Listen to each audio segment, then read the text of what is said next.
When the frosted glass door swung open and Marcus Chen found himself staring at Elena Sterling, half-dressed in her corner office, This he might knew take a his bit life longer was than I about to thought. change. He just didn't know whether it meant getting fired or something far more dangerous.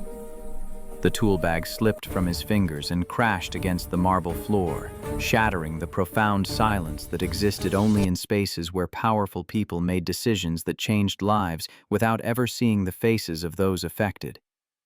The fluorescent light in Marcus's bathroom had been dying for 3 weeks, but he couldn't bring himself to fix it. Not because he didn't know how he'd rewired half the building where he worked, but because every time he looked at that burnt-out bulb, he saw another bill he couldn't pay. Another promise to his daughter Lily that he'd have to break. The light stuttered on at 4:47 in the morning, casting shadows across his face as he splashed cold water against his skin and stared at the stranger in the mirror. 4 years old and he looked 40. The lines around his eyes told stories he wished he could forget, and the calluses on his hands were a road map of every job he'd worked to keep a roof over their heads. Behind him, through the thin walls of their cramped Seattle apartment, he could hear Lily breathing softly in her sleep, that gentle rhythm that was the only music that mattered anymore. He'd been 18 when everything fell apart. One positive pregnancy test, one screaming match, one door slamming as Amanda walked out of his life before Lily even took her first breath. "I'm not ready to be a mother," she'd said, her voice cold and final. "You figure it out." And he had somehow. Possibly he had. 6 years of night classes, abandoned dreams of engineering school packed away in boxes he couldn't afford to store. Every ambition, every possibility, every version of himself that might have been all of it sacrificed at the altar of diapers and daycare, formula and rent, keeping one small human alive and safe in a world that didn't care if you were drowning. The maintenance job at Sterling Technologies paid enough to keep them afloat, barely. Marcus had started in the subbing pipes and unclogging drains, invisible to everyone who mattered. He'd worked his way up to general maintenance, which meant slightly better hours and the occasional glimpse of daylight, but it was still a job defined by other people's emergencies and his own exhaustion. Being a father wasn't his choice, but it was the best thing that ever happened to him. Marcus pulled on his work shirt, navy blue, with Sterling Technologies maintenance embroidered over the pocket, and grabbed his tool belt from the hook by the door. In Lily's room, he knelt beside her narrow bed and brushed a strand of dark hair from her forehead. She stirred, but didn't wake, her small hand curling around the stuffed rabbit he'd found at a thrift store for her 5th birthday. Tomorrow she'd ask again why she didn't have new shoes like the other kids at school, and his heart would break a little more, knowing he'd failed her in yet another small way that would add up over time into something he couldn't fix with a multimeter and a wire stripper. A soft knock at the door announced Margaret Foster, their 70-year-old neighbor, who watched Lily most mornings in exchange for help with her leaking sink and broken cabinet hinges. It was a fragile arrangement held together with favors and goodwill, but it was all he had. Margaret's weathered face creased into a smile as she slipped inside, moving with the practiced quiet of someone who understood what it meant to stretch every dollar until it screamed. Marcus's phone buzzed at 5:03. His stomach dropped even before he looked at the screen. Early calls were never good news. Chen. The voice belonged to David Park, the day shift supervisor, and he sounded harried. "I need you to handle an emergency call. Executive floor. Electrical issue in the CEO's private office wing." Marcus's hand tightened around the phone. The executive floor was 23 stories above his usual territory, a world of marble and mahogany that maintenance staff entered only when absolutely necessary. He'd been up there exactly twice in 3 years, both times to fix urgent problems while the executives were safely away at lunch or in meetings. The unspoken rule was simple: be invisible, be quick, and don't make eye contact. "Can't Martinez take it? I'm not scheduled until 7 and I've got to drop." Martinez called in sick. "Johnson is handling a flood in the parking garage. You're the only one with electrical clearance who's answering their phone." David's voice softened slightly. I know it's early, Marcus. I know you've got the kid, but this came from the top. CEO herself requested immediate response. Elena Sterling. Even her name carried weight that made the phone feel heavier in Marcus's hand. Everyone at Sterling Technologies knew the stories. 28 years old and already running a tech empire her father had built over 4 decades. She'd taken over 2 years ago when Robert Sterling suffered a stroke, and the business world had waited for her to fail. Instead, she'd streamlined operations, acquired 3 competitors, and doubled the company's value. The financial press called her a prodigy. The employees called her the Ice Queen, and not with affection. Marcus had seen her exactly once, moving through the lobby like a force of nature in a charcoal suit that probably cost more than his rent. She hadn't looked left or right, hadn't acknowledged the people who stepped aside to let her pass. Her face had been perfectly composed, beautiful in a way that seemed deliberately weaponized. Sharp cheekbones, dark eyes that missed nothing, mahogany hair pulled back in a style that suggested control over every detail. She'd terrified him from 50 feet away. The thought of being in the same room with her made his hands sweat. Fine, I'll be there in 40 minutes. 30, David corrected. The email said urgent, whatever that means when it comes from Elena Sterling. Marcus ended the call and stood motionless in his tiny kitchen, the dying light from the bathroom flickering overhead like a warning. He couldn't afford to lose this job. Not with Lily's school fees coming due, not with the landlord already circling about last month's late rent payment. He'd go to the executive floor, fix whatever needed fixing, and disappear back into the basement where he belonged. Simple, safe, survivable. The bus ride to Sterling Tower took 25 minutes through streets still dark with pre-dawn shadows. Marcus watched the city wake up through streaked windows, delivery trucks unloading, coffee shops flickering to life, other people stumbling toward their own obligations and compromises. He wondered how many of them felt like they were drowning too, just trying to keep their heads above water one more day. How many carried the weight of a small life depending entirely on their ability to show up, function, provide? Sterling Tower rose 63 stories into the Seattle sky, all steel and glass, a monument to ambition that seemed to mock everyone who entered through the service entrance. Marcus swiped his maintenance badge and took the freight elevator, watching the numbers climb with a sense of dread that tightened around his chest. Basement levels, ground floor. The numbers kept rising, carrying him away from familiar territory into a realm where people made millions while he scraped together enough for Lily's lunch money. The executive floor was quiet at 5:38. That kind of profound silence that only existed in spaces designed to intimidate. Marcus's footsteps echoed on marble floors so polished he could see his reflection. A ghost in work boots carrying a tool bag that seemed suddenly shabby against the backdrop of luxury. The work order said CEO's private office wing, electrical malfunction, lights and switches unresponsive. He followed the corridor past conference rooms with walls made entirely of glass, past abstract art that probably cost more than he'd earn in 5 years, past doorways that led to worlds he'd never be invited to enter. The CEO's wing occupied the corner of the building, separated from the rest of the executive floor by a reception area that looked like something from an architecture magazine. The lights were indeed out, leaving the space dim except for the gray wash of dawn creeping through floor-to-ceiling windows. Marcus found the electrical panel behind a mahogany door that blended seamlessly into the wall, labeled in small brass letters, "Authorized personnel only." He was authorized, technically, though he'd never felt less like he belonged anywhere. The panel revealed the problem immediately. A tripped breaker, probably from a power surge during the night. Simple fix. 5 minutes of work. Marcus pulled his multimeter from the tool bag and verified the readings. 0 volts on the main circuit, exactly as expected. He reset the breaker and heard the satisfying hum of electricity flowing through the system. Lights flickered on throughout the wing, and he allowed himself a moment of relief.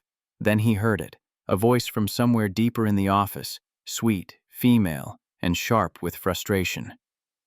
Finally, what took so long? Marcus's stomach clenched. He'd assumed the floor would be empty this early, that he'd have the place to himself. The realization that Elena Sterling was already here, already working while the rest of the city slept, made him want to disappear into the walls. "Just needed to reset the breaker, ma'am," he called back, keeping his voice professional and distant. "Everything should be working now. I'll just test the switches to make sure.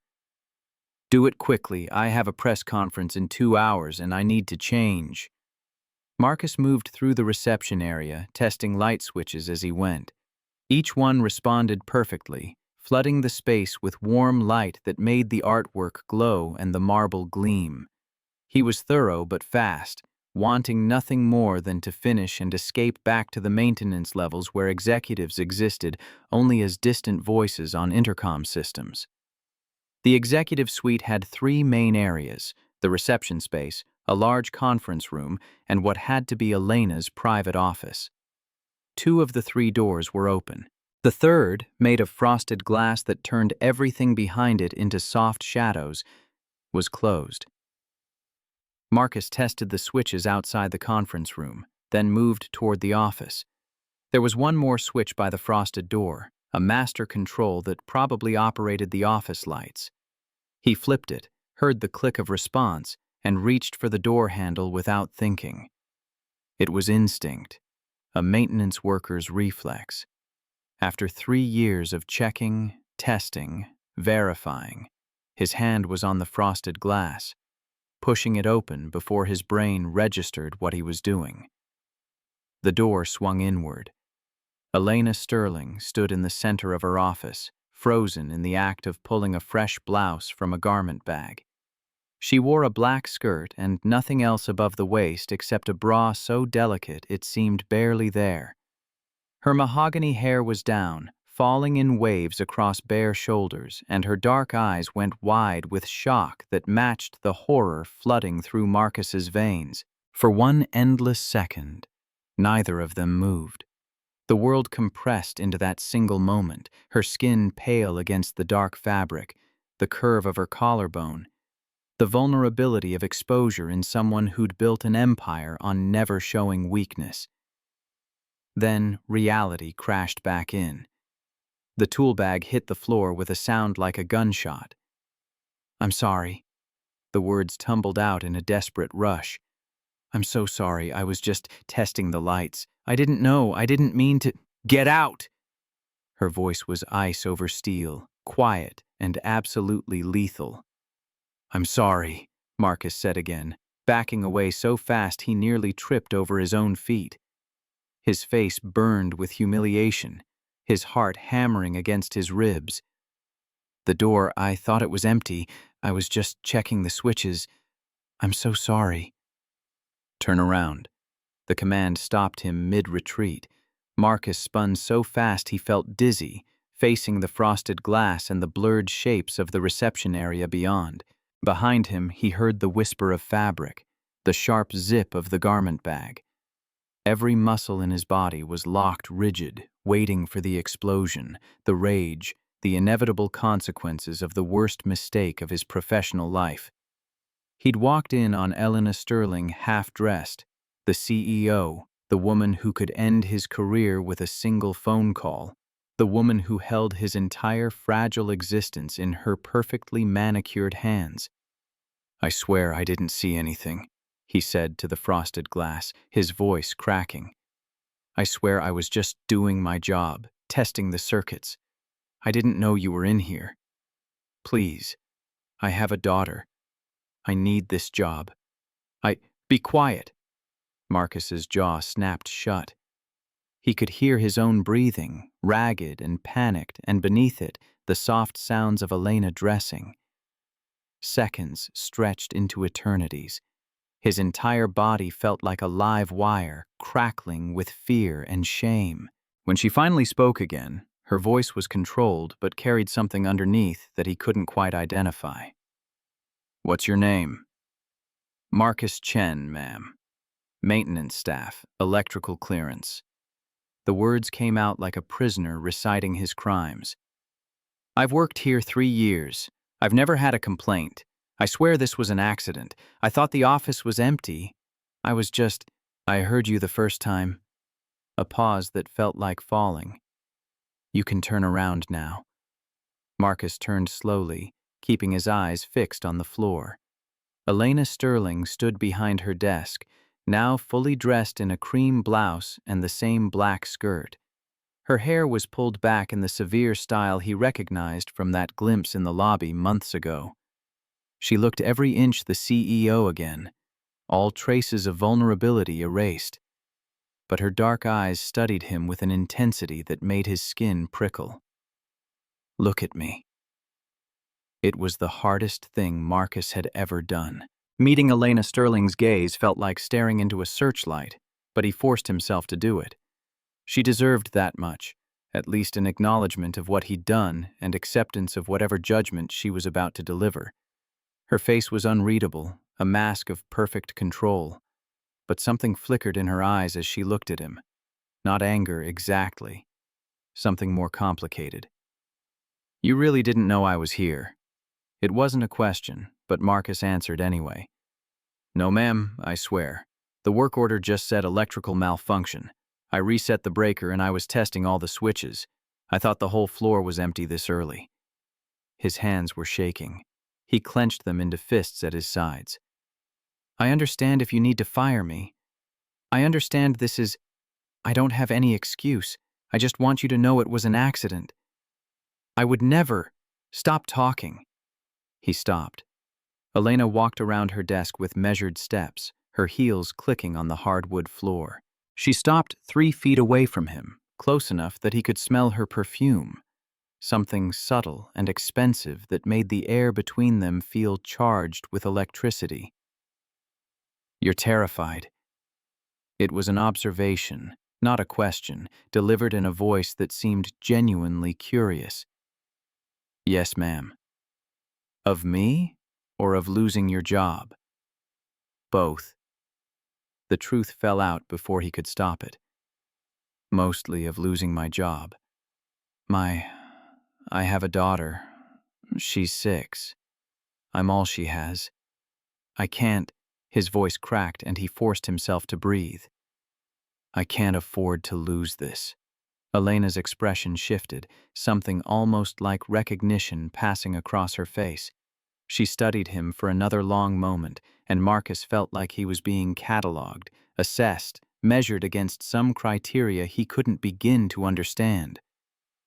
The door was unlocked, she said finally. I should have secured it. That's on me, not you. Marcus blinked, certain he'd heard wrong. Ma'am, you were doing your job, testing the electrical system. I was careless. She turned away, moving back to her desk with that same controlled grace. What you saw stays between us. Understood? Yes, ma'am. Absolutely. I would never say anything to anyone. I swear. Good. She picked up a tablet from her desk, her attention already shifting to whatever waited in her schedule. Finish your testing and get out. Send your supervisor a report that everything's functioning normally. Marcus stood rooted to the spot, unable to process what was happening. She wasn't firing him. She wasn't even yelling at him. He'd braced for disaster and instead found something he didn't have a name for. Ma'am. The word came out before he could stop it. I really am sorry. Elena looked up from her tablet, and for just a second her mask slipped. What he saw underneath wasn't anger or ice or any of the things he'd expected. It was exhaustion.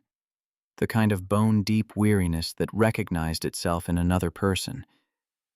I know you are, she said quietly. Now go. Marcus grabbed his tool bag and fled, his legs unsteady as he escaped from the office. He tested the remaining switches with shaking hands, documented everything on his phone, and made it to the elevator before his knees gave out. He leaned against the cool metal wall, his heart still racing, trying to understand what had just happened. She'd let him go. She'd seen his terror, heard his desperation about his daughter, and she'd chosen mercy over the punishment he deserved. Why? The question followed him all the way back to the basement, through the morning's remaining work orders, through the mechanical routine of fixing broken things while his mind spun in circles. 2 days passed. Marcus reported for his shifts, kept his head down, and tried to convince himself the incident was behind him. The executive floor might as well have been on another planet. He fixed a leaking pipe in the 4th-floor bathroom, replaced fluorescent tubes in the 2nd-floor conference room, unclogged a drain in the cafeteria. Invisible work for invisible people. Then on Thursday afternoon, his phone buzzed with a message from HR. Marcus Chen, please report to Human Resources immediately. 4th floor, Suite 400. His stomach dropped through the floor. This was it. They'd decided to fire him after all, probably wanted to do it officially with paperwork and witnesses. He should have known the reprieve was temporary. The HR suite was all neutral colors and uncomfortable furniture designed to make difficult conversations slightly less awful. The receptionist barely looked up when Marcus gave his name, just gestured toward a conference room where a woman in a gray pantsuit waited with a folder. Mr. Chen, I'm Linda Walsh, HR Director. Please sit down. Marcus sat, his hands gripping his knees. If this is about Monday morning, I can explain. This isn't disciplinary, Mr. Chen. Linda opened the folder and slid a document across the table. This is a position transfer. The words didn't make sense. Marcus stared at the paper, trying to force his brain to process what he was seeing. Effective immediately, you're being reassigned from general maintenance to direct support technician for the executive floor. It's a permanent position with a significant salary increase and enhanced benefits package. Marcus's vision blurred. The numbers on the page swam. $68,000 to $127,000, nearly double his current salary. Health insurance that covered dependents, which meant Lily's dental work, the braces she'd need next year. I don't understand. The position was created specifically based on a recommendation from Ms. Sterling herself. She indicated that the executive floor requires dedicated technical support with electrical expertise and, Linda consulted her notes, demonstrated discretion and reliability under pressure. Ms. Sterling recommended me. The words came out strangled. That's correct. The salary is detailed on page 2. You'll also receive health insurance that covers dependents, which I understand is relevant given your daughter. Linda's professional demeanor softened slightly. This is a good opportunity, Mr. Chen. The executive floor position comes with better hours, better benefits, and direct exposure to company leadership. If you perform well, it could open doors. Doors. The word felt like a foreign language. Marcus looked down at the numbers again. The salary was almost double what he currently made. The health insurance would cover Lily's dental work she needed, the checkups he'd been putting off because the co-pays added up too fast. The hours meant he could drop her off at school every morning and pick her up every afternoon. Actually see her during daylight instead of kissing her goodbye while she slept and coming home after she'd already gone to bed. It was everything he needed, everything he'd been drowning for lack of, and it came from Elena Sterling. I don't understand why, he said quietly. After what happened. Ms. Sterling's recommendations don't require explanation, Linda interrupted smoothly. Do you accept the position or not? What choice did he have? What choice had he ever had? Yes, I accept. But that evening, alone in his apartment after Lily had fallen asleep, Marcus pulled out his phone and searched through his work emails until he found something he'd noticed weeks ago and promptly forgotten.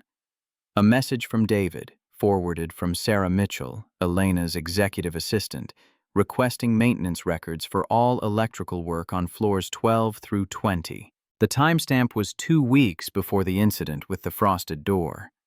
He opened his personnel file on the company intranet, something he'd never bothered to check before. Last accessed by E. Sterling. The log showed. Date, 3 weeks ago. She'd been looking at his file before he ever walked into her office. Marcus sat back, his mind racing. The incident hadn't been the catalyst. It had been something else. Something that happened before he ever saw her half-dressed and terrified. He thought back to those weeks, trying to remember anything unusual, any interaction with executives or situations that might have drawn attention. Then it hit him. 15th floor, 2 weeks before the frosted door incident. He'd been troubleshooting a complex HVAC failure, teaching a junior technician named Martinez how to diagnose sensor feedback loops. It had taken 3 hours, and he'd explained every step, drawn diagrams, made sure the kid understood not just what to do, but why. They'd been deep in the mechanical room when Marcus had looked up and seen a figure in the hallway. Just a shadow, really, someone watching through the half-open door. He'd assumed it was building management doing rounds and hadn't given it another thought. But what if it had been her? What if Elena Sterling had been watching him work, listening to him teach, seeing something in that moment that made her pull his file and consider him for a position that didn't even exist yet? And then the incident happened, and instead of being the disaster that ended his career, it became a test he didn't know he was taking, a test of discretion under pressure, of character revealed in crisis. Marcus pulled up the acceptance email from Linda and read through the job description again. Direct support technician for the executive floor, responsible for all electrical, HVAC, and general facilities systems. Primary location, 23rd floor. Report directly to David Park, but with priority response to executive wing requests. You start Monday morning, Linda had said. Report to the executive reception desk at 7 o'clock a.m. Ms. Sterling's assistant will brief you on protocols and expectations. 3 days. He had 3 days before he stepped into a world where Elena Sterling would be a constant presence instead of a distant, terrifying legend. 3 days to figure out how to be invisible to someone who'd already seen right through him. Monday morning arrived with the weight of inevitability. Marcus stood outside Sterling Tower at 6:45, watching his reflection waver in the glass facade. The new badge felt heavy in his pocket, a small piece of plastic that somehow represented the distance between who he'd been last week and who he was supposed to become today. He'd dropped Lily at school early, endured her questions about why he looked so nervous, promised her they'd celebrate his new position with pizza Friday night. She'd hugged him extra tight before running to join her friends, and the warmth of that small body against his chest was the only thing keeping him from turning around and walking away. The executive floor at 7 in the morning was a different world than the silent space he'd encountered during the emergency call. Now it hummed with controlled energy. Assistants arranging schedules, junior executives clutching coffee like lifelines, the soft ping of elevator arrivals delivering the day's first wave of ambition and anxiety. Marcus felt immediately out of place. A maintenance worker in navy blue surrounded by tailored suits and clicking heels. The reception desk curved along one wall like a spaceship console. All blonde wood and embedded screens. The woman behind it looked up as he approached, her smile professional but not unkind. Marcus Chen, he said, showing his new badge. I'm supposed to report here for executive support services. Yes, we've been expecting you. I'm Rachel. You'll be working primarily with me for coordination. Ms. Sterling's executive assistant, Sarah Mitchell, will brief you on protocols in a moment. She's just finishing with the morning briefing. Rachel gestured toward a seating area that looked like it belonged in an art gallery. Marcus perched on the edge of a chair that probably cost more than his monthly rent, his tool bag resting between his boots. Around him, the executive floor continued its choreographed dance. People moved with purpose, their conversations happening in low tones that suggested everything discussed was confidential and crucial. Mr. Chen. Marcus stood quickly, nearly knocking over his tool bag. The woman who'd spoken was in her mid-40s, impeccably dressed in charcoal gray, with sharp eyes that assessed him in a single glance. "I'm Sarah Mitchell, Ms. Sterling's executive assistant. Follow me, please." She moved like someone who'd learned to navigate these hallways in her sleep. Marcus followed, acutely aware of how his work boots sounded against the marble compared to her nearly silent heels. They passed through the main executive area into a corridor he recognized from his emergency call, the path to Elena's private wing. His pulse quickened despite himself. Sarah led him to a small office he hadn't noticed during his first visit, tucked discreetly near the electrical panel. It was modest by executive floor standards, but palatial compared to the basement break room where he usually left his things: a desk, comfortable chair, built-in cabinets for equipment, and a window that actually showed the city below. "This is your workspace. You'll maintain all systems on this floor with priority given to Ms. Sterling's immediate area. Response time for her requests is 10 minutes maximum. All other issues should be resolved within the hour unless they require parts or outside contractors." She handed him a tablet. "This links to the building management system. You'll receive all work orders here, along with Ms. Sterling's schedule, so you can plan maintenance around her meetings and commitments. That schedule is confidential. You don't discuss it with anyone, including other maintenance staff. Understood?" "Understood." Ms. Sterling values 3 things above all else: discretion, efficiency, and invisibility. Sarah's voice was matter-of-fact, delivering information he needed to survive. "Your work should be seamless. She shouldn't have to think about whether the lights work or the temperature is comfortable. If she notices you at all, it should be because you've solved a problem before it became her problem." The irony of being told to be invisible by the woman whose boss had personally promoted him wasn't lost on Marcus. He kept his expression neutral and nodded. "Questions?" 1,000 of them. None he could actually voice. "No, ma'am." "Good. There's a staff briefing every morning at 6:45 in the main conference room. You're expected to attend. It covers the day's schedule and any VIP visits that might affect your work. Start your systems check at 7:30. Ms. Sterling arrives between 8 and 8:30, and everything should be perfect before she walks through that door." Sarah paused, and something in her expression shifted almost imperceptibly. "Ms. Sterling doesn't make recommendations lightly, Mr. Chen. She saw something in you that made her believe you belong up here. I suggest you prove her right." Before Marcus could respond, Sarah was gone, her departure as efficient as everything else about her. He stood alone in his new office, surrounded by the trappings of a life he'd never imagined, and wondered what exactly Elena Sterling had seen. The first week passed in a blur of learning protocols and staying out of sight. Marcus memorized the building management system, familiarized himself with every circuit breaker and HVAC control, discovered that the executive floor had more technology packed into a single level than the rest of the building combined. Smart glass that adjusted for light levels, climate controls that responded to occupancy sensors, conference room systems that cost more than luxury cars. And through it all, he caught only glimpses of her.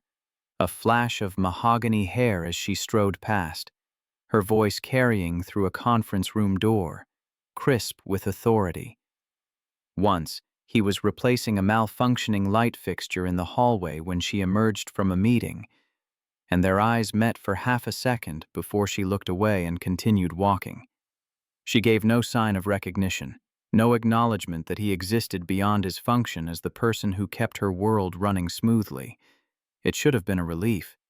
Instead, it felt like standing in a room where all the air had been sucked out. Marcus told himself it was better this way. Professional, clean, a clear boundary between the man who fixed things and the woman who commanded empires.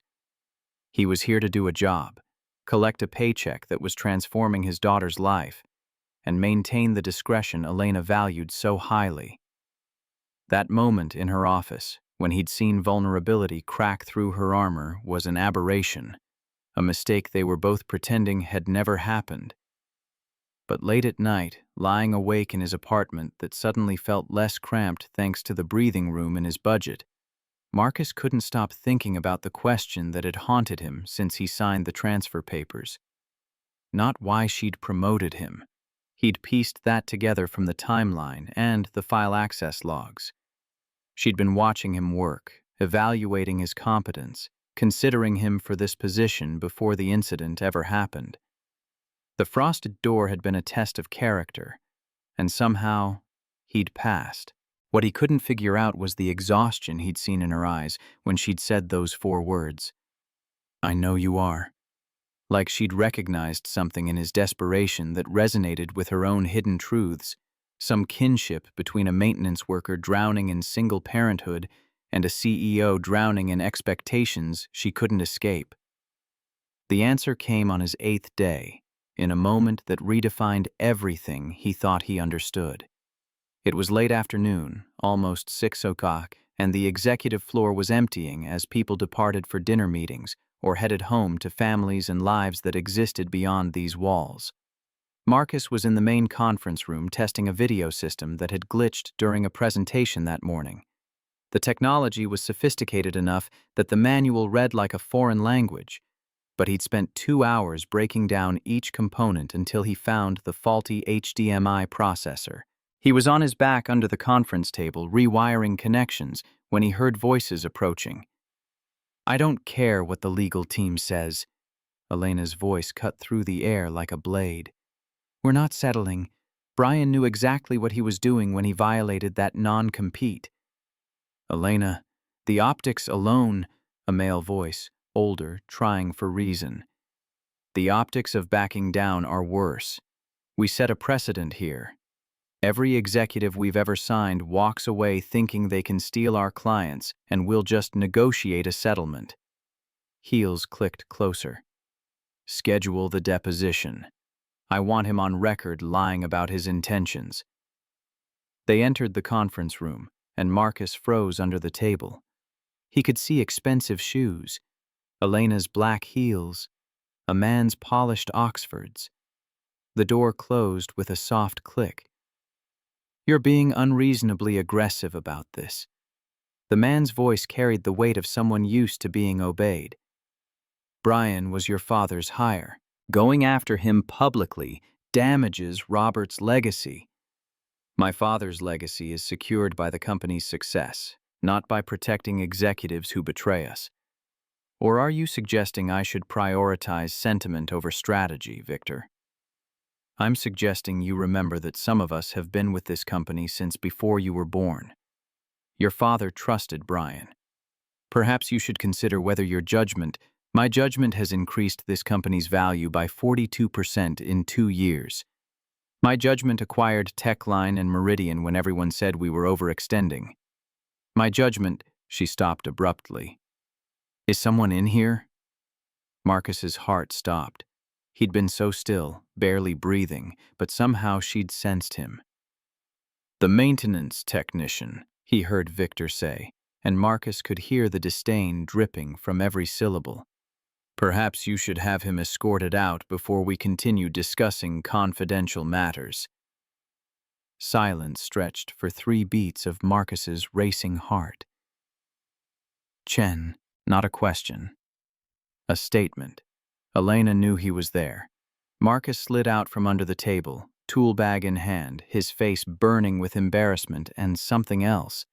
The sick realization that he'd just overheard a conversation he had no business hearing. "I'm sorry. I was fixing the video system. I didn't mean to intrude on—" "Did you hear our conversation?" Victor demanded. Marcus recognized him now. Victor Donovan, one of the senior board members, silver hair and expensive suit projecting authority that expected deference. "I heard voices," Marcus said carefully, meeting Elena's eyes despite every instinct screaming at him to look away. "I didn't listen." It was a distinction without a difference, and they all knew it. Victor's expression said he expected immediate dismissal, security called, possibly legal action. But Elena just studied Marcus with that same unreadable intensity he'd seen in her office 2 weeks ago. "Finish your work," she said quietly, "then leave." "Yes, ma'am." Marcus turned back to the video system with shaking hands, hyper-aware of the conversation continuing in low tones behind him. He worked as quickly as possible, testing connections, verifying the repair. Every second felt like an eternity.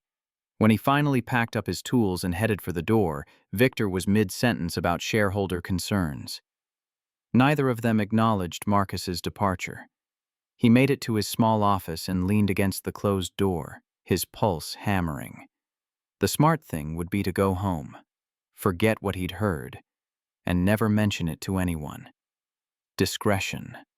That's what Elena valued.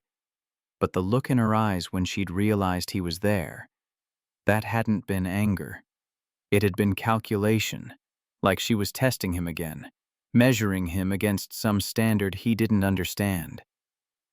Around 8 that evening, when the executive floor was dark and silent except for the glow of emergency lighting, his tablet pinged with a message. It was from Elena's private email, sent directly to his work account. "Your discretion is noted and appreciated. E.S." 7 words. No explanation, no context. But Marcus stared at them until his eyes blurred, trying to decode the meaning underneath. She'd been testing him deliberately, or had she simply seized an opportunity when it presented itself? Either way, she'd watched him overhear a confidential conversation and choose silence, and she'd acknowledged it. The following week, Elena requested him by name for the first time. The work order came through his tablet at 2:37 in the afternoon. Temperature control malfunction in CEO office. Immediate response required. Marcus grabbed his equipment and made it to Elena's wing in under 8 minutes. Sarah intercepted him at the entrance, her expression tight with concern. "She's been in back-to-back video conferences for 3 hours. The AC cut out 40 minutes ago and the room's getting uncomfortable. Fix it quickly and quietly." Elena's office door was open, and he could hear her voice as he approached, still crisp and controlled despite what had to be stifling heat. "I understand your concerns about the timeline, David. What I need you to understand is that the board won't approve additional delays. We launch in 6 weeks regardless of—" Marcus slipped into the office, keeping to the perimeter, making himself as invisible as possible. The temperature was indeed uncomfortable, at least 78 degrees and climbing. Elena sat behind her massive desk, facing a wall of screens showing various video conference participants. She didn't acknowledge his presence, but he saw her shoulders relax fractionally. The thermostat was mounted behind a panel that matched the wall perfectly. Marcus opened it silently and ran diagnostics on his tablet. The problem was immediately obvious: a failed sensor sending incorrect readings to the climate control system. He had a replacement in his bag, always carried extras of the most common failure points. "We've been over this. Marketing doesn't drive the launch schedule. Product readiness does. If your team can't deliver the campaign materials by week 4, we'll find someone who can." Marcus worked in absolute silence, replacing the sensor, recalibrating the system, testing the response. Cool air began flowing through the vents within minutes. He allowed himself a glance toward Elena and found her watching him in the reflection of her darkened screens, her eyes tracking his movements even as she verbally dismantled someone's excuses. "Much better. Now that we can all think clearly again, let's discuss realistic deliverables." It wasn't about the temperature. She was talking to him, acknowledging the fix without breaking her focus on the meeting. Marcus felt something shift in his chest, a recognition of competence between 2 professionals who understood their roles. He packed up his tools and left as quietly as he'd entered. 10 minutes later, another message appeared on his tablet. "Efficient work, thank you." 3 days after that, she asked for him again. A malfunctioning outlet in her private conference room, discovered 15 minutes before a meeting with potential investors. Marcus replaced the outlet in under 10 minutes while Elena reviewed presentation materials at the table, her presence a constant weight in his peripheral vision. Then again, a flickering light above her desk that she said was disrupting her focus during late-night work sessions, a coffee maker in her private kitchen that refused to function, a loose door handle that caught on her sleeve. Small things, easily fixed. But each request came directly from her, bypassing the normal work order system, and each one felt like another layer of something being built between them. Not friendship exactly, not trust, but something more complicated. Marcus began to understand the real reason she'd promoted him. It wasn't just about discretion regarding what had happened in her office. It was about reliability. Elena Sterling had built her entire life around control, and she needed someone in her immediate environment who could solve problems efficiently without requiring management or explanation. She needed someone who understood what she needed before she had to ask for it. He started anticipating issues, noticed when the temperature in her wing fluctuated and adjusted it before she felt the change, identified a pattern in the lighting system that caused a brief flicker every third day and replaced the timer module, kept spare parts for every system she used regularly stored in his office for immediate access. And slowly, incrementally, the Ice Queen began to thaw in his presence. It started with simple acknowledgments, a nod when he arrived to fix something, a quiet thank you when he left, then actual words beyond professional courtesy. "You're here early." Marcus looked up from the smoke detector he was replacing to find Elena standing in her office doorway, a tablet in one hand and coffee in the other. It was 7:15 in the morning, 30 minutes before her first scheduled meeting. "Wanted to finish before your first meeting, ma'am. Sarah mentioned you have investors at 8:30. You read the briefings." It wasn't a question, but he heard approval underneath. "Helps me plan my work around your schedule." Elena had been reviewing something on her tablet, but she looked up at that, studying him with those dark eyes that still made his pulse quicken in ways that had nothing to do with fear. "Most people on my staff do the minimum required and nothing more. Why don't you?" The question caught him off guard. Marcus secured the new smoke detector before answering, giving himself time to choose his words carefully. "I have a daughter. She deserves better than minimum effort. This job, what you did for me, giving me this position, it changed our lives. Seemed like the least I could do was earn it." Something flickered across Elena's face, too quick to identify. "Your daughter? She's 6? "Yes, ma'am. Lily." The name felt intimate somehow, personal in a way that made him hesitate. But Elena was watching him expectantly. "She's in first grade, loves art, hates math homework, wants to be a veterinarian when she grows up." "Just the two of you?" "Just us. Her mother left before she was born. It's been me and Lily against the world ever since." Elena was quiet for a moment, her expression unreadable. "That must be difficult." "It's everything." Then, because she'd opened the door, "What about you? Is there—" He stopped, realizing too late he was crossing a line. But Elena smiled, a small, sad curve of her lips that transformed her face for just a second. "No one. Building an empire doesn't leave much time for personal entanglements, and most people want something from me. Power, connections, proximity to success. It becomes difficult to know what's real." The honesty in her voice startled him. This was vulnerability, genuine and offered freely, and Marcus didn't know what to do with it. "I can't imagine what that's like, not trusting people's intentions." "Can't you?" Elena's eyes held his. "You trusted your daughter's mother. She left. Now you raise Lily alone, working yourself to exhaustion to provide for her. I'd imagine trust is complicated for you, too." She was right.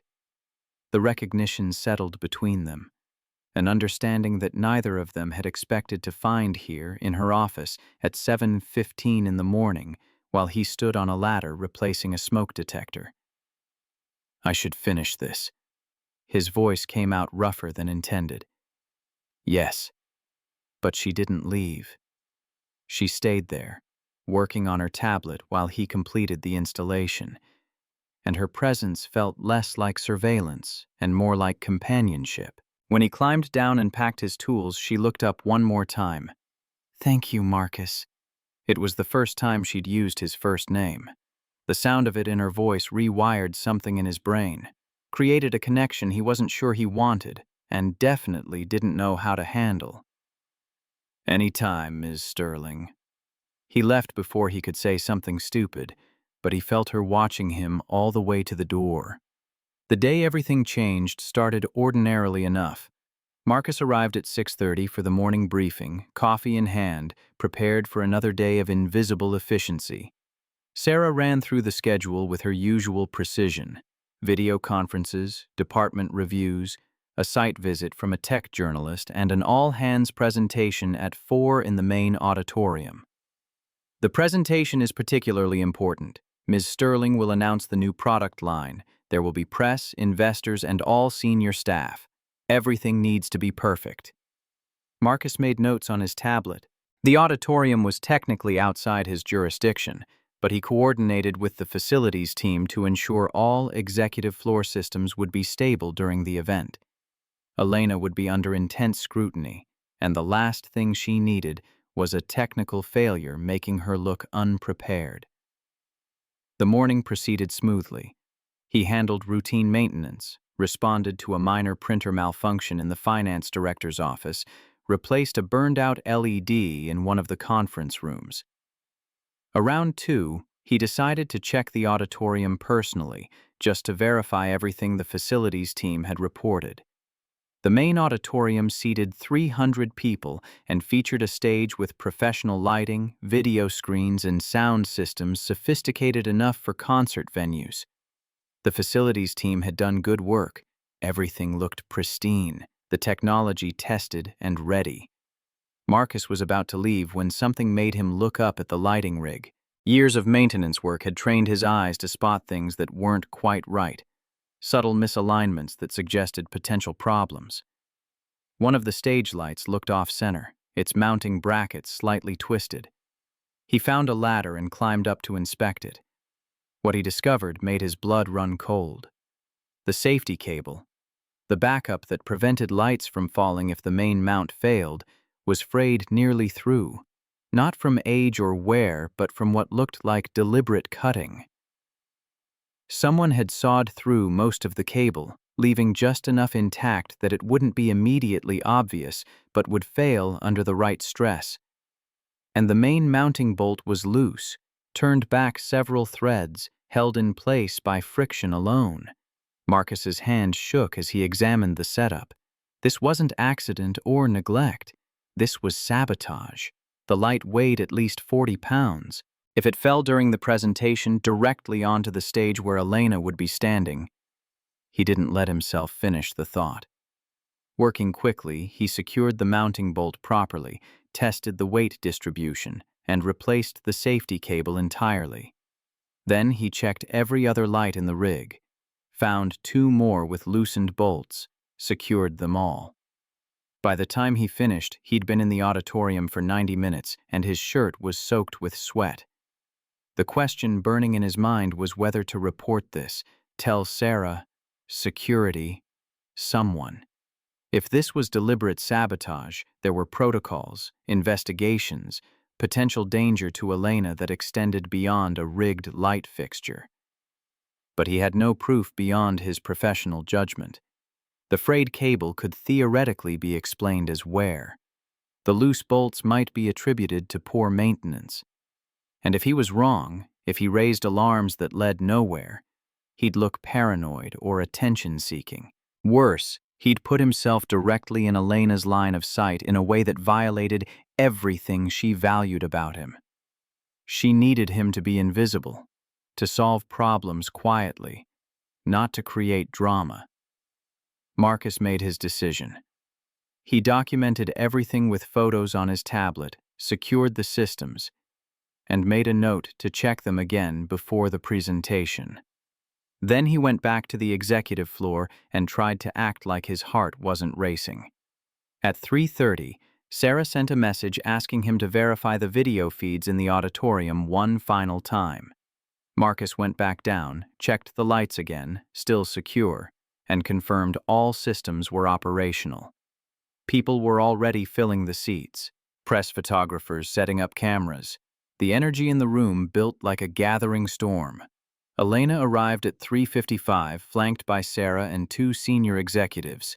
She wore a deep blue suit that commanded attention, her hair pulled back severely, her expression calm and confident. Marcus watched from the shadows at the back of the auditorium as she took the stage, tested the microphone, and surveyed the crowd with the control of someone who owned every room she entered. Their eyes met across the distance. Elena's gaze held his for just a moment, something passing between them that might have been acknowledgement or might have been his imagination. Then she turned her attention to her notes, and Marcus forced himself to breathe. The presentation began. Elena spoke with the kind of authority that made people lean forward, her voice carrying perfectly through the sound system. She outlined the new product line with precision, fielded questions from journalists with sharp intelligence, commanded the stage like she'd been born to it. Marcus stood near the lighting controls, watching not the presentation, but the equipment. The stage lights held steady. The video screens displayed perfectly. Everything was working exactly as it should. He started to relax. Maybe he'd been wrong. Maybe the damage he'd found was just neglect after all. Coincidence and poor maintenance rather than malicious intent. Then the light directly above center stage shifted. It was subtle, a slight rotation on its mount, but Marcus saw it immediately. His blood turned to ice. Someone was in the lighting catwalk above the stage. He could see movement in the shadows, a figure adjusting something he couldn't quite make out. Marcus moved before thinking, racing toward the stage access stairs. He had to get up there, had to stop whatever was happening. But the stairs were on the opposite side of the auditorium, and Elena was directly under that light, still speaking, unaware of the danger gathering above her.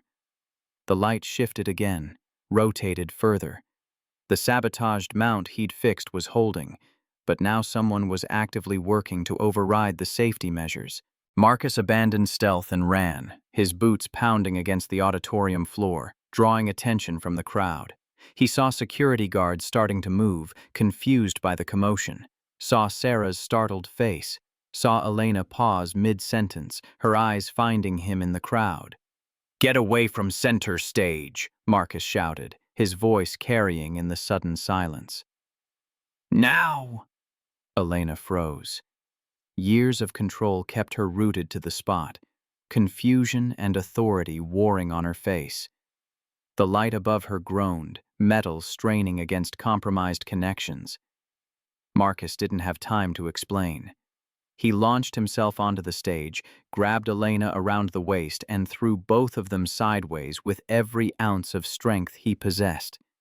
They hit the stage floor hard, Marcus twisting to take the impact on his shoulder. Half a second later, 40 pounds of metal and glass crashed into the exact spot where Elena had been standing, the mounting bracket finally giving way. The light exploded on impact with a sound like a gunshot. Shattered glass sprayed across the stage. Sparks flew from severed electrical connections. The crowd erupted in chaos, screaming, people running, security converging from all directions. But Marcus only registered Elena in his arms, her body pressed against his, her heart hammering so hard he could feel it through their clothes. Her dark eyes were wide with shock, her perfect composure shattered, and she was shaking. "Are you hurt?" Marcus demanded, his hands moving over her shoulders, her arms checking for injuries. "Did the glass hit you?" "I'm fine." Elena's voice trembled despite the words. "You? How did you know?" "I'll explain later. Right now we need to—" Security surrounded them, pulling them apart, voices shouting questions and orders. Marcus caught a glimpse of figures fleeing from the catwalk access, saw guards racing after them. Sarah was there suddenly, her professional mask cracked with genuine terror, helping Elena to her feet. "I'm fine," Elena said again, louder now, authority returning to her voice even as her hands shook. Everyone calm down. Clear the auditorium in an orderly fashion. Sarah, get security to... On it! Sarah was already coordinating on her phone. Elena's eyes found Marcus again. He was still on the stage floor, his shoulders screaming where he'd absorbed their combined impact, glass scattered around him like diamonds, blood running from a cut on his arm where a shard had caught him. "You're bleeding." "It's nothing." "It's not nothing." She moved toward him, but Sarah intercepted her gently. "We need to get you to a secure location until security sweeps the building. Please, Elena." For a moment, Marcus thought Elena would refuse, but she let Sarah guide her toward the exit, looking back at him one last time with an expression he couldn't read. Shock, gratitude, something deeper that made his breath catch.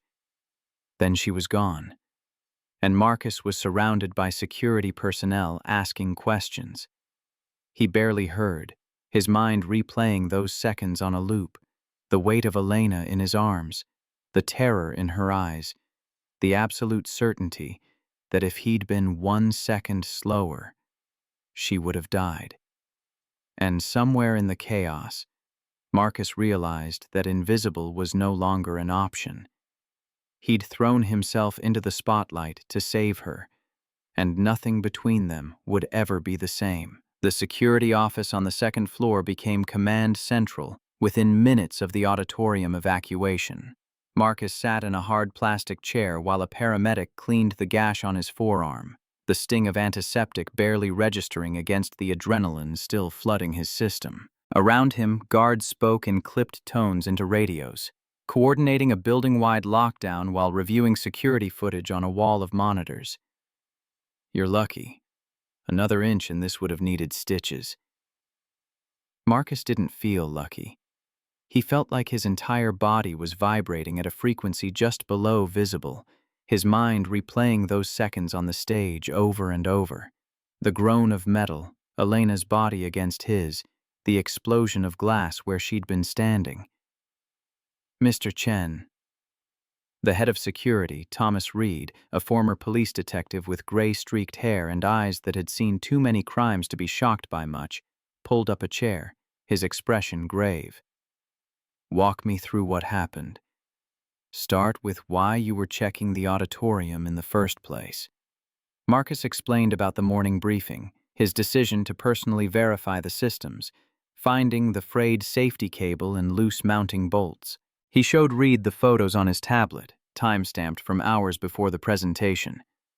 "You fixed it, secured everything properly. So how did the light still fall?" "Someone was up in the catwalk during the presentation. I saw movement, saw them working on something. They must have loosened it again or found another way to compromise the mount." Reed's jaw tightened. "Did you see a face? Any identifying features?" "No, just a silhouette. Dark clothes, moving fast." "And you didn't report the initial sabotage?"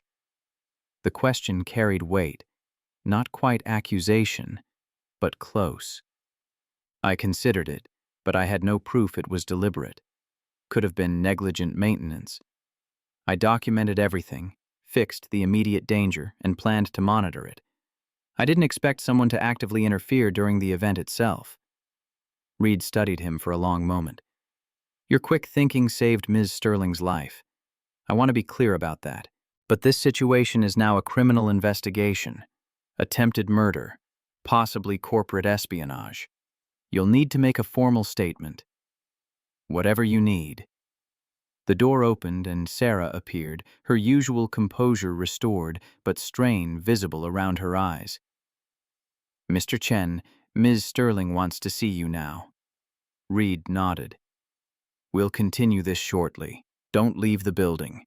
Marcus followed Sarah through corridors now patrolled by additional security, past employees gathered in worried clusters, to the executive floor. The atmosphere up here was tense, assistants speaking in hushed voices, senior executives behind closed door. Sarah led him not to Elena's office, but to a smaller conference room he'd never entered before. Elena stood at the window, her back to the door, still in the blue suit, but with her hair down now, falling in waves across her shoulders. She didn't turn when they entered. "Leave us." Sarah hesitated. "Elena, security protocols suggest—" I'm safe with Marcus." Elena's voice was soft but absolute. "Leave us, Sarah." The door closed with a click that seemed too loud in the silence. Marcus stood just inside the room, unsure whether to speak or wait, his heart hammering against his ribs. The cut on his arm throbbed in time with his pulse. "You tackled me," Elena said finally, still facing the window. "In front of 300 people, you grabbed me and threw us both to the ground." "I'm sorry, I didn't have time to—" "Don't apologize." She turned, and the expression on her face stopped his words. Her eyes were red-rimmed, her carefully maintained mask completely gone. This wasn't the Ice Queen, wasn't the CEO who commanded boardrooms and dismantled competitors. This was a woman confronting her own mortality, stripped of every defense. "You saved my life. Do you understand that? If you hadn't been there, if you hadn't seen that light shifting, I would be dead right now." The rawness in her voice hit him like a physical blow. "I saw the sabotage this afternoon. The frayed cable, the loose bolts. I fixed it, but I should have reported it immediately. Should have insisted they cancel the presentation until you did exactly what you should have done." Elena crossed the room, stopping 3 feet from him, close enough that he could see she was still trembling. "You identified a threat, neutralized it, and stayed vigilant. When the danger evolved, you acted without hesitation. That's not something to apologize for." "I'm just a maintenance tech. I fix broken things. I'm not—" "You're the man who saved my life." Elena's eyes held his with an intensity that made breathing difficult. "Don't tell me what you are or aren't, Marcus Chen. I know exactly what you are." The way she said his name rewired something fundamental in his chest. Marcus found himself taking a step closer, drawn by gravity he didn't understand. What happened up there on that stage, that wasn't about maintaining your image or protecting the company. That was about you. Just you. And I would do it again without thinking twice. Elena's breath caught. For a moment, Marcus thought she might say something that would change everything between them. But then her phone buzzed, shattering the moment, and she looked away. Security found evidence in the catwalk, tools, cut cables. They're reviewing all footage from the building. Whoever did this will be caught. Her voice was steadier now, rebuilding her composure piece by piece. "Do you know why someone would target you like this?" A bitter smile crossed Elena's face. "I'm a young woman running a multi-billion-dollar company in an industry dominated by men who think they deserve what I have. I've made enemies, acquiring competitors, refusing partnerships, choosing merit over politics. The list of people who'd benefit from my death is longer than I'd like to admit." The casual way she said it, "people who'd benefit from my death," made Marcus's hands curl into fists. That's not normal. That's not acceptable. It's reality. And now I have to decide how to handle it. Cancel the product launch, increase security, show weakness to everyone watching for me to fail. You show strength by staying alive. Everything else is secondary." Elena looked at him with something that might have been wonder. "You really believe that?" "I know what it's like to have someone depending on you. To know that your choices, your survival, determines their entire world." Marcus thought of Lily, probably finishing her homework right now at Margaret's apartment, unaware of how close she'd come to losing him today. You have thousands of employees whose livelihoods depend on this company. You owe it to them to protect yourself. Is that the only reason? The employees? The question hung between them, heavy with implications Marcus wasn't ready to examine. Before he could answer, the door opened and Reed appeared with 2 other security personnel. "Ms. Sterling, we have a situation. We've identified the individual in the catwalk." Elena's spine straightened, authority flooding back into her posture. "Show me." They moved to a larger conference room where security had set up a command center. On the main screen, frozen footage showed a man in dark maintenance coveralls accessing the catwalk 20 minutes before the presentation.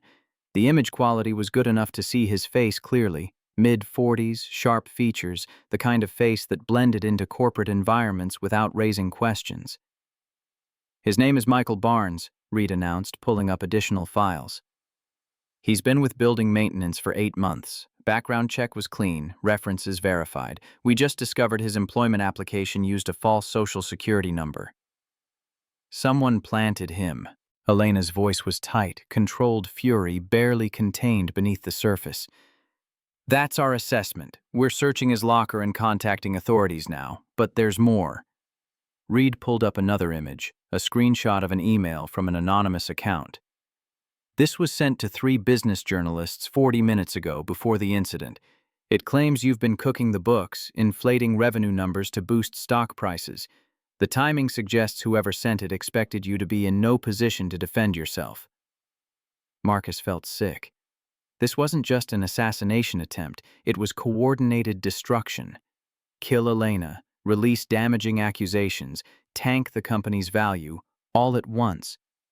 Someone had planned this with precision that spoke to resources and inside knowledge. "The allegations are false," Elena stated flatly. "Our books are audited quarterly by independent firms, but proving that will take time, and the accusation alone will damage investor confidence. Not if you're standing in front of cameras tomorrow, very much alive, with security footage showing an attempted murder that coincides with fraudulent allegations," Reed countered. "That's not whistleblowing, that's conspiracy.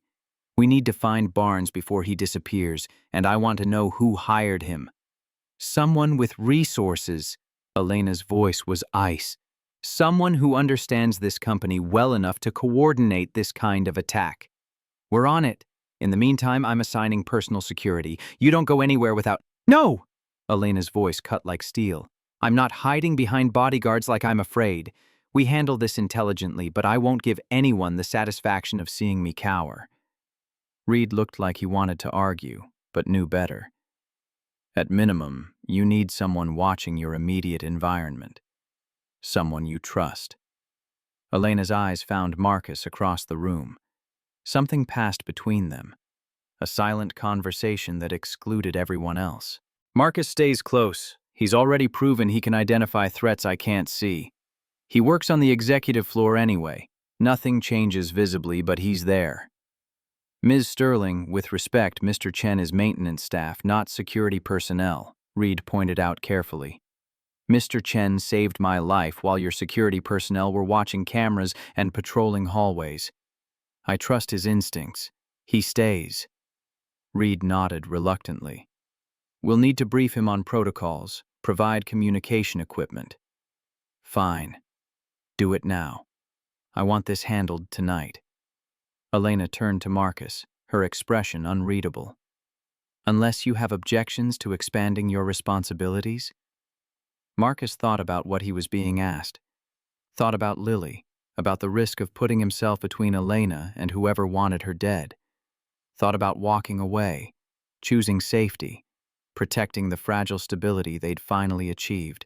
But when he looked at Elena, really looked at her, he saw the vulnerability she was hiding behind steel and authority. Saw someone who'd built walls so high she couldn't see over them anymore, who trusted so few people that asking him to stay close was an act of profound faith. "No objections. Whatever you need." The relief that flashed across Elena's face was so brief he almost missed it, but it had been there, real and raw, before she locked it away again. The next 3 hours were a blur of security briefings, equipment distribution, and coordination with law enforcement. Marcus was fitted with a discreet earpiece that connected him to the security network, shown emergency protocols, given access codes for systems he'd never imagined needing. Reed ran him through threat assessment basics, what to watch for, how to respond. "Your job isn't to engage threats. It's to get Ms. Sterling to safety and alert us. You see something suspicious, you call it in. Understand?" "Understood." Though privately, Marcus wondered what he'd actually do if someone threatened Elena in his presence. The tackle on stage had been pure instinct, and he suspected his instincts wouldn't wait for security protocols. It was nearly 11 when he finally made it home. Margaret had put Lily to bed hours ago, leaving a note about the math homework Lily had struggled with and the chicken soup she'd left in the fridge. Marcus stood in his daughter's doorway, watching her sleep, and felt the weight of everything that had happened pressing down on him. He'd crossed so many lines today: professional boundaries, class divisions, the careful distance he'd maintained between himself and the world Elena inhabited. And tomorrow he'd cross more, standing close to her, not as invisible maintenance staff, but as something else entirely. His phone buzzed, a message from Elena's private number sent to his personal cell. "Thank you for today, for everything. Get some rest. Tomorrow will be complicated." Marcus stared at those words until his eyes blurred. She had his personal number, had reached out after hours, had thanked him like a person rather than an employee. The intimacy of it terrified and thrilled him in equal measure.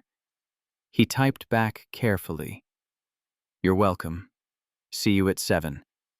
Her response came immediately. 6:30. "We have work to do before the day starts." Marcus smiled, despite everything. Of course she did. The next morning arrived with news that Michael Barnes had been apprehended trying to board a flight to Mexico. His apartment had yielded a burner phone with messages coordinating the attack, along with $50,000 in cash. He was in custody, not talking, but law enforcement was confident they could trace the money. Marcus arrived at the executive floor at 6:15 to find it already buzzing with activity. Sarah intercepted him immediately, her expression complex, mixing professional courtesy with something that might have been concern. "Ms. Sterling is in her office. She asked for you directly." Sarah's tone carried a warning Marcus couldn't quite decode. "Whatever's happening between you two, be careful.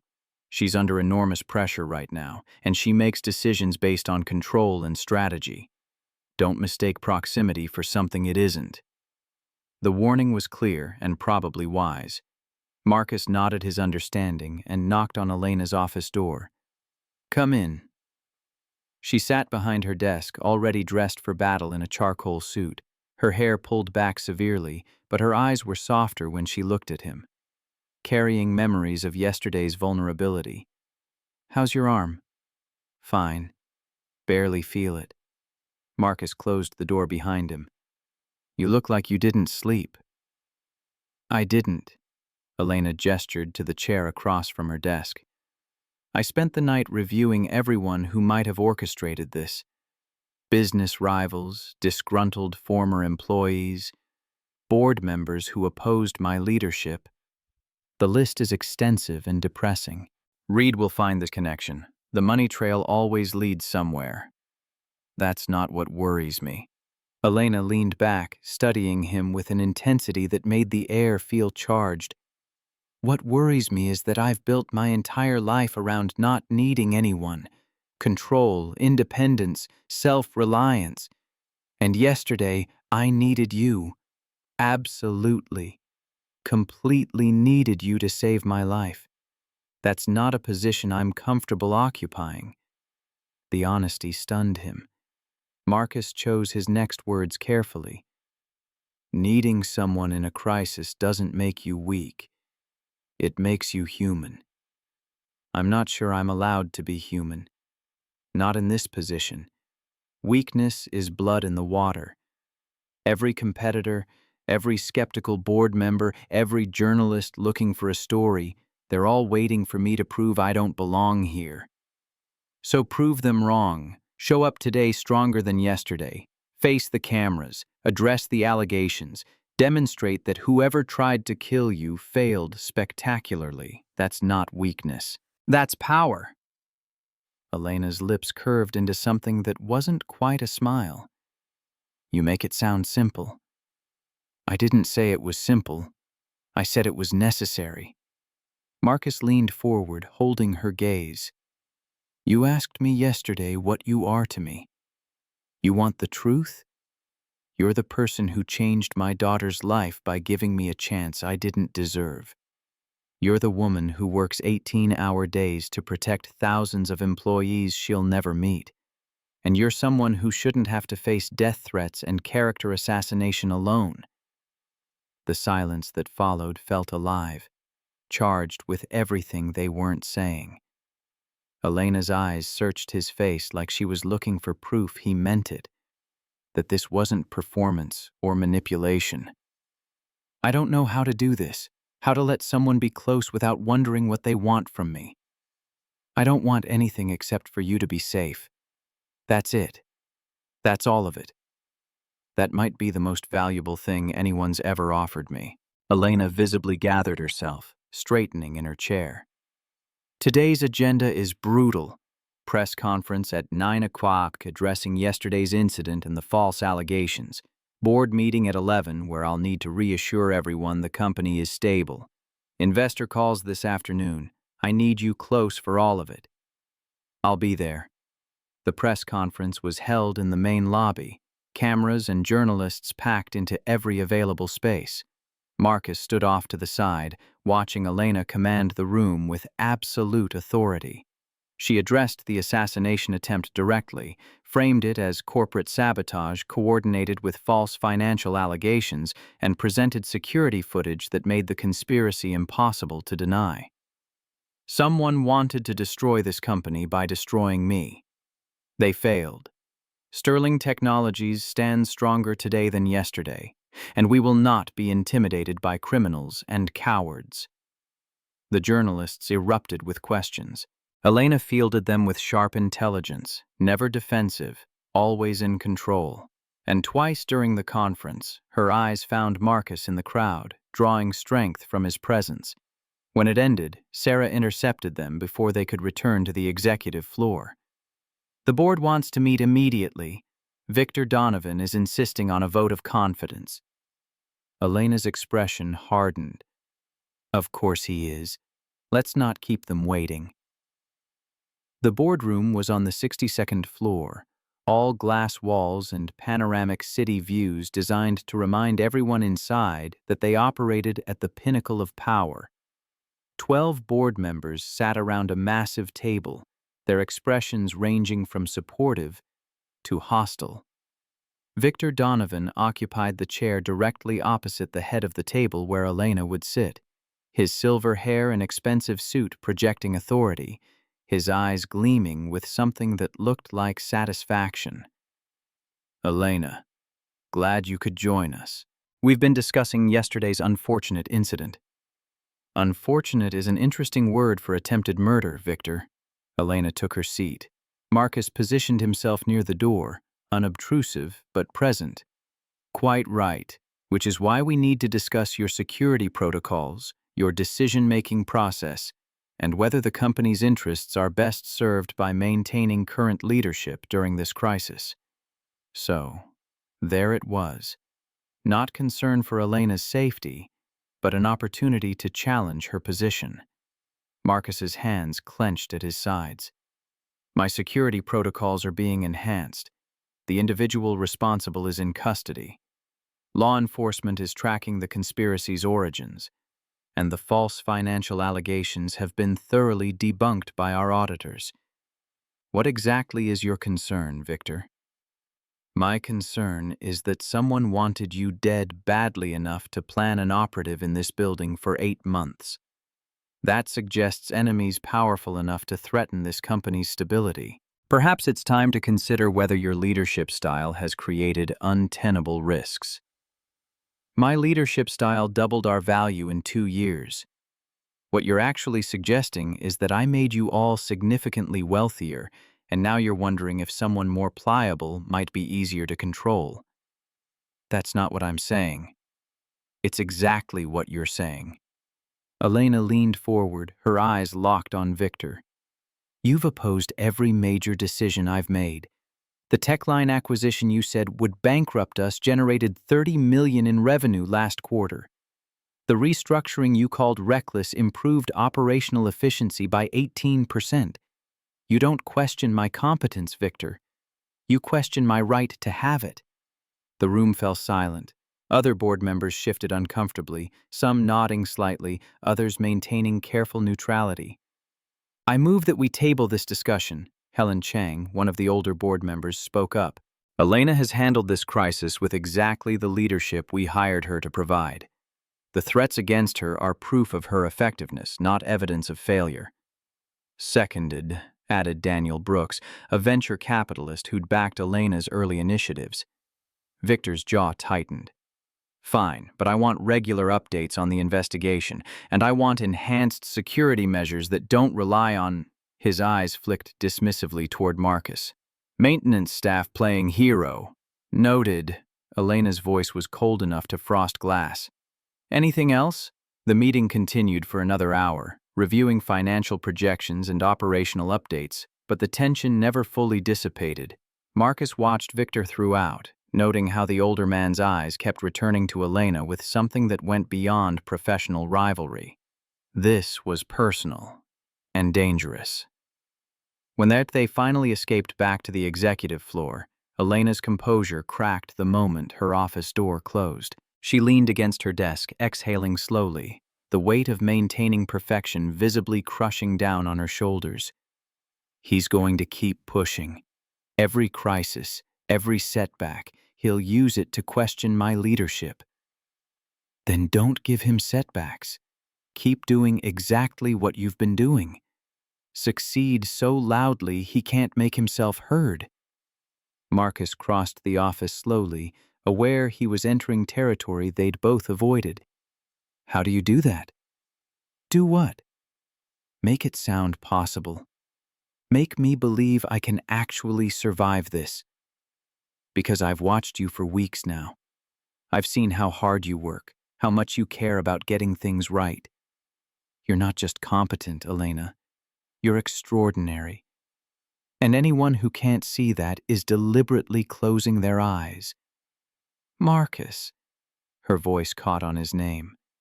Someone tried to kill you yesterday.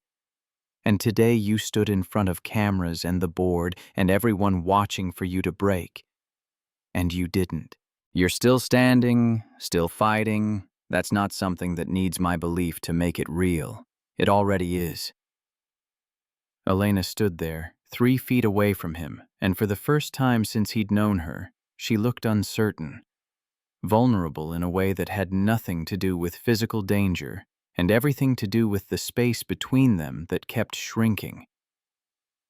You scare me. Her voice was barely above a whisper. I scare you? You see me. Not the CEO, not the Ice Queen, not the legacy or the empire. Just me. And I don't know what to do with that. Marcus's heart hammered against his ribs. You don't have to do anything with it. I'm not asking for anything, Elena. I'm here. That's all. That's not all. That's everything. The confession hung in the air between them, heavy with implications that neither of them could afford to pursue. Marcus knew they were standing on the edge of something that would change everything. Destroy every professional boundary, compromise every carefully maintained distance. But before either of them could move forward or back, the door burst open and Sarah rushed in, her face pale. We have a problem. The investigators found something in Barnes's phone records. The person who hired him, it's someone inside the company. The words hit like a physical blow.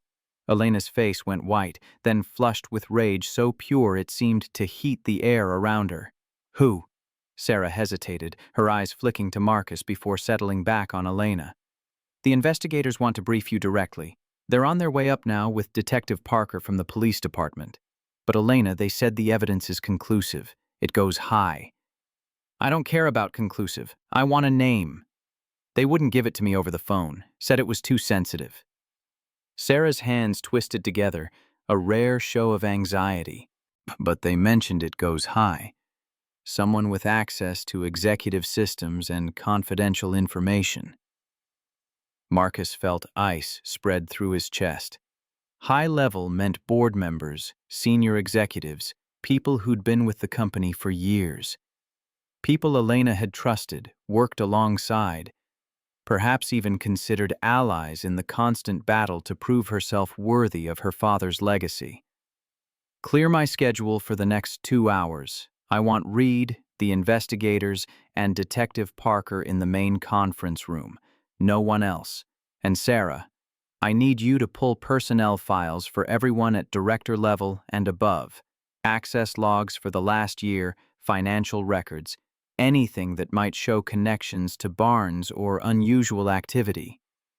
On it. Sarah disappeared, her heels clicking rapidly down the hallway.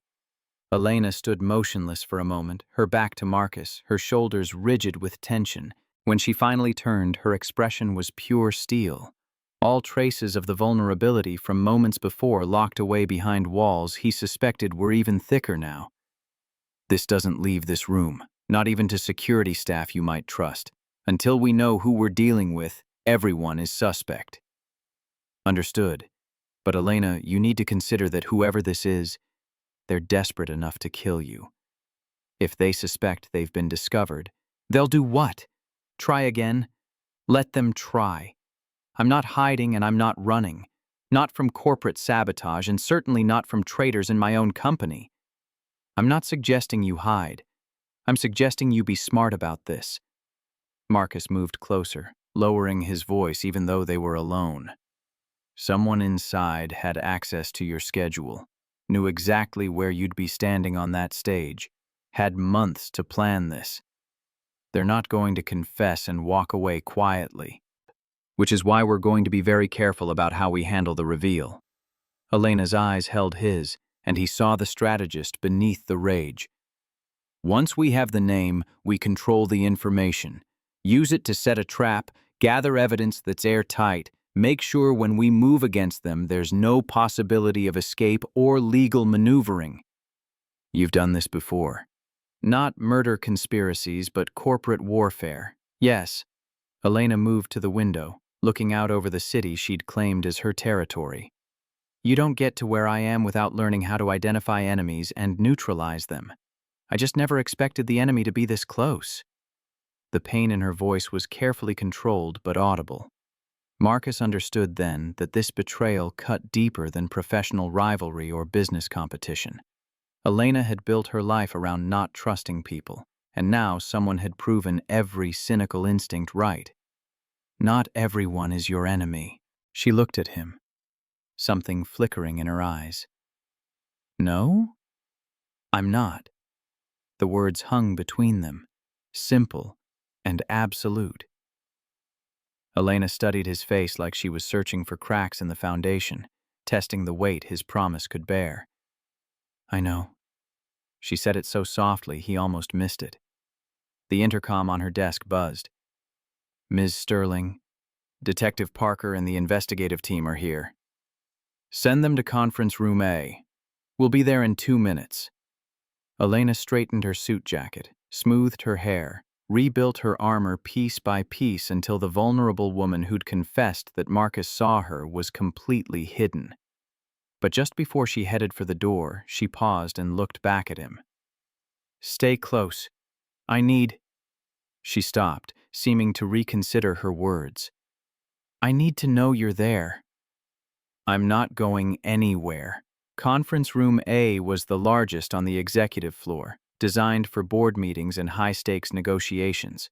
Detective Parker was a woman in her 50s with gray-streaked hair and eyes that had seen too many crimes to be shocked by much. She stood beside Reed and 2 other investigators Marcus didn't recognize, all of them looking grim. Ms. Sterling, thank you for meeting on short notice. I understand this is difficult, but the evidence we've uncovered requires immediate action. Show me. Parker pulled up images on the main screen, phone records, financial transactions, email metadata. Michael Barnes received his instructions through an encrypted messaging app, but we were able to trace the account through payment records. The person who hired him made 3 transfers totaling $50,000 over the past 6 months. The money came from an offshore account, but the setup was sloppy. They thought they'd hidden their tracks, but forensic accounting found the source. Who? Elena's voice was flat, controlled, betraying nothing. Parker glanced at Reed, then back to Elena. The account was funded by liquidating stock options belonging to Brian Foster, your chief technology officer. The name landed like a grenade. Marcus saw Elena's expression freeze, shock warring with disbelief. Brian Foster had been with Sterling Technologies for 10 years, had worked directly with Robert Sterling, was responsible for the technological innovations that had made the company's recent expansion possible. That's not possible.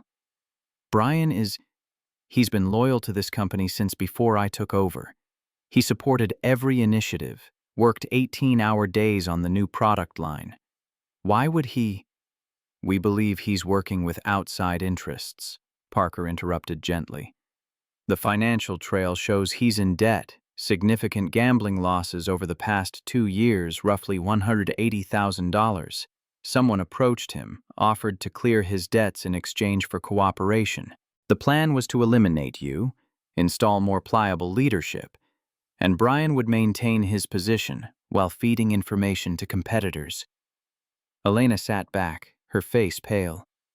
Brian came to my father's funeral, told me he believed in my vision for the company, has sat in meetings with me almost daily for 2 years, and all that time he was planning to kill me. We've been watching him since we identified the connection an hour ago. He's in his office right now, acting like everything is normal. We need your authorization to arrest him. Not yet. Parker frowned. Ms. Sterling, he's a flight risk. If he suspects we're onto him, he doesn't suspect. If he did, he'd already be gone. Elena's mind was clearly racing, strategizing even through the shock. Brian is smart, careful.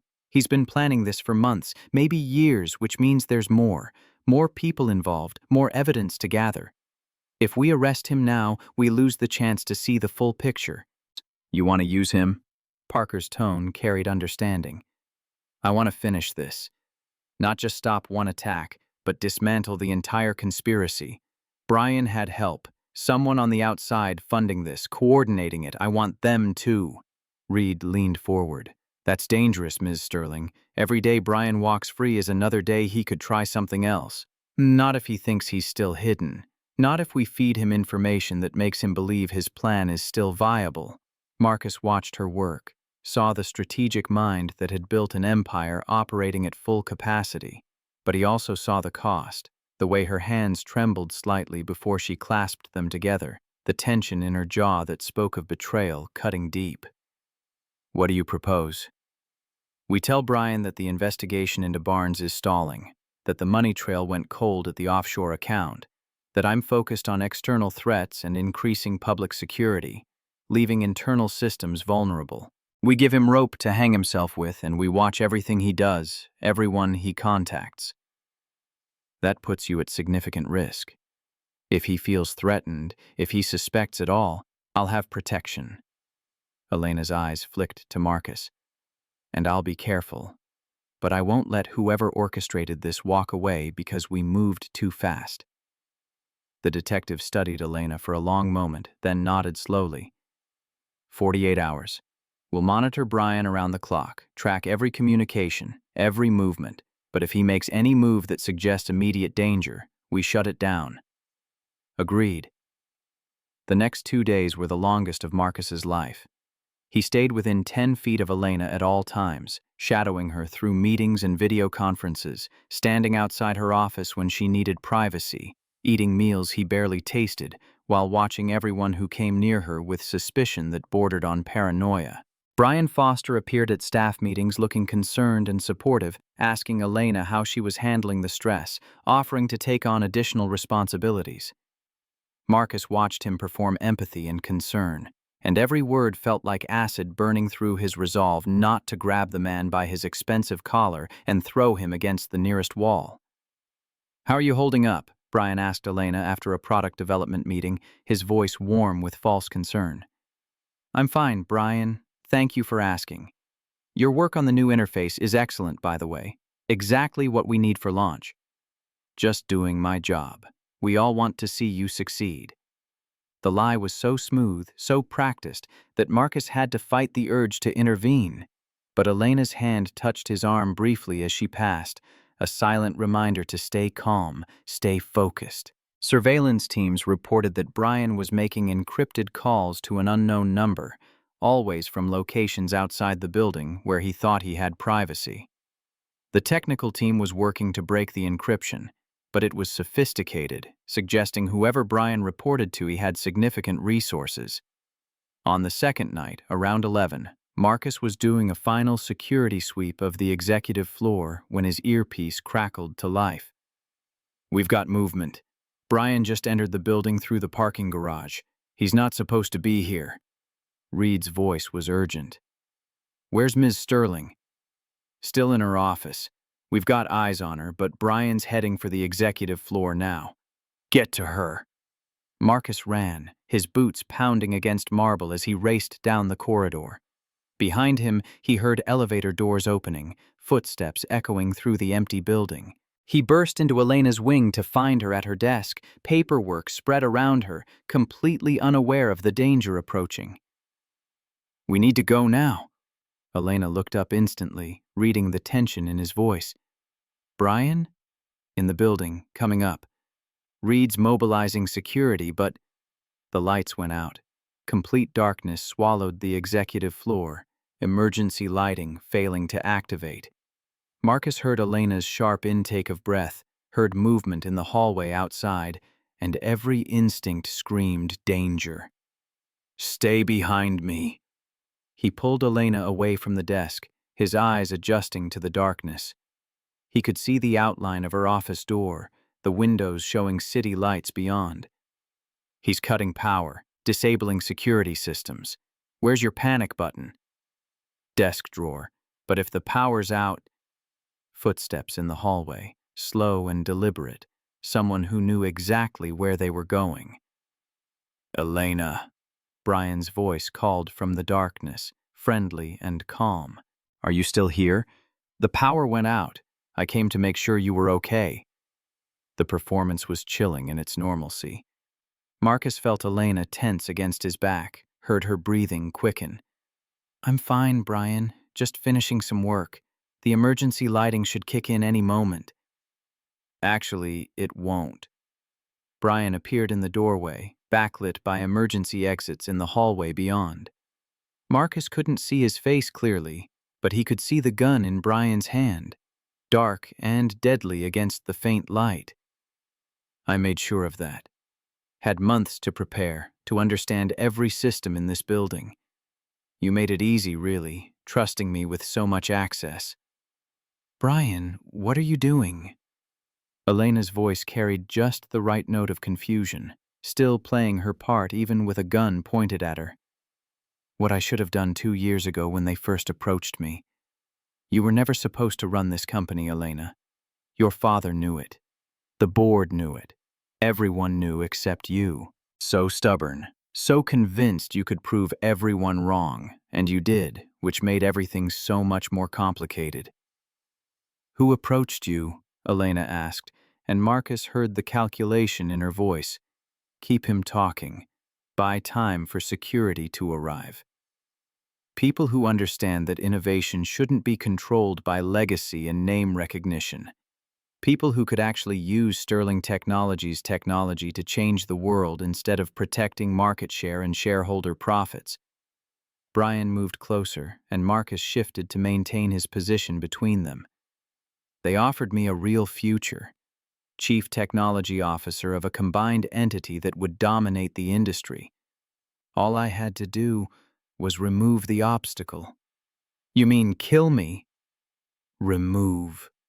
The stage light was supposed to be clean. Tragic accident, company in mourning, smooth transition to new leadership. But you had to have him. The gun gestured toward Marcus. "Playing maintenance hero. Ruined everything. So now we do this the hard way. Security is already coming. Building's on lockdown. You won't make it out." "I don't need to make it out. I just need her dead. They'll extract me after. New identity, new life, but only if I finished the job. The gun rose, pointing directly at Elena, and Marcus saw Brian's finger tighten on the trigger. He didn't think, didn't calculate odds, or consider consequences. He lunged sideways, slamming into Brian with all his weight, driving them both into the wall beside the door. The gun discharged, deafeningly loud in the enclosed space, the muzzle flash illuminating the office in stark white light. Marcus felt the bullet pass so close to his head the air pressure made his ear ring, but he was already moving, grabbing for Brian's wrist, trying to control the weapon. They crashed into furniture, struggling in near darkness, and Marcus realized with cold clarity that Brian was stronger than he looked, desperate enough to fight with everything he had. "Run!" Marcus shouted at Elena, not sure if she could hear him over the sound of his own pulse hammering. "Get out!" But Elena didn't run. He caught a glimpse of her moving in his peripheral vision, heard the crash of something heavy, her desk lamp connecting with Brian's skull. The CTO staggered, his grip on the gun loosening, and Marcus wrenched it away, sending it skittering across the floor into darkness. Brian recovered faster than Marcus expected, driving an elbow into his ribs that forced the air from his lungs. They went down together, hitting the floor hard, and Marcus felt hands close around his throat, squeezing with methodical pressure. Should have stayed invisible. Should have just fixed the lights and disappeared. But you had to play hero. Had to make yourself important to her. Now you die with her. Marcus's vision started to gray at the edges, his lungs screaming for air. He clawed at Brian's hands, trying to break the grip, but his strength was fading fast. Through the gathering darkness, he saw Elena searching frantically for something. Anything she could use as a weapon. Then light flooded the office, blinding after so much darkness, and voices shouted from multiple directions. The pressure on Marcus's throat released abruptly as security guards swarmed the room, pulling Brian away, forcing him to the ground. Marcus gasped for air, his throat raw, his vision clearing slowly. Strong hands helped him sit up, and suddenly Elena was there, kneeling beside him, her hands framing his face with desperate gentleness. "Marcus, can you hear me? Are you hurt?" He tried to speak, coughed instead, his throat burning. Elena's eyes were wide with fear he'd never seen there before, tears tracking down her cheeks, and he realized she was shaking. "I'm okay. Are you? Did he?" "I'm fine. You kept yourself between us. You threw yourself at a gun. You impossible, brave, stupid man. You could have died. Couldn't let him hurt you." Around them, security was securing Brian, reading him his rights, coordinating with the police teams flooding into the building. Detective Parker appeared in the doorway, taking in the scene with sharp eyes. "We got it all on audio. His confession, the mention of extraction and new identity. That plus the attempted murder will put him away for life, and we're already working on identifying his contacts based on the phone records we cracked an hour ago." "Good. Get him out of here. Get all of them out." Reed started to protest. "Ms. Sterling, we need statements, medical evaluation. Later. Everyone out. Now." They went. Reed looked reluctant. Brian was dragged away, shouting threats and justifications that faded as they hauled him toward the elevators. Then the door closed, and Marcus and Elena were alone in her office, surrounded by overturned furniture and the evidence of violence, both of them breathing hard. "You saved my life again." Elena's voice was quiet, wonder mixed with something deeper. "That's becoming a habit." Marcus tried to joke, but his voice was too rough, too raw. Don't make light of this. You threw yourself in front of a bullet for me. You could have died. But I didn't. We didn't. We're both still here. Because of you." The words came out fierce, almost angry. "Because you keep choosing to stand between me and people trying to destroy me, and I don't know what to do with that." She stopped, her voice breaking completely, and Marcus saw the moment when every wall she'd built came crashing down. The Ice Queen dissolved, leaving only Elena, terrified, grateful, completely undone by the weight of everything they'd survived together. I see you too. I see you, Marcus Chen, and I don't know when it happened, but somewhere between you walking in on me half-dressed and you tackling a man with a gun, I stopped being able to imagine facing any of this without you. Marcus's breath caught. They were still on the floor of her office, both of them bruised and bleeding, surrounded by chaos, and she was looking at him like he was the only solid thing in a world that had tried to kill her twice. I'm not going anywhere. Not now, not ever. If you'll let me stay. I don't deserve you. That's not your choice to make. I'm already here. Already yours, if you want me. The silence that followed felt endless, heavy with possibility and fear, and the bridge they were both standing on, deciding whether to cross or retreat to safer ground. Then Elena leaned forward and kissed him.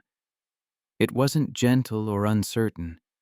It was desperate and fierce, tasting of salt from her tears and copper from his split lip, and Marcus kissed her back with everything he had, his hands finding her waist, pulling her closer. And she came willingly, pressing against him like she needed the contact to believe he was real. When they finally broke apart, both breathing hard, Elena rested her forehead against his. This is complicated. I know. People will talk.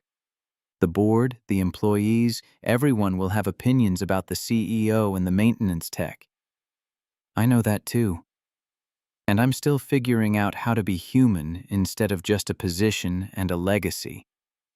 I've got time. As much as you need. Elena pulled back just enough to look at him, searching his face for doubt or hesitation. Whatever she saw there made her eyes fill with tears again, but this time she was smiling.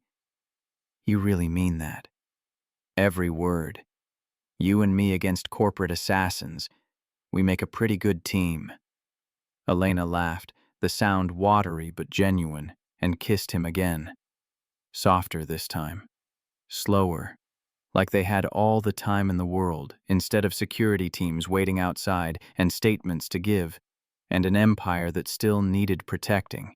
But for this moment, in the darkness of her office, with emergency lights finally flickering to life, they were just two people who'd survived impossible odds and found something neither of them had been looking for: each other.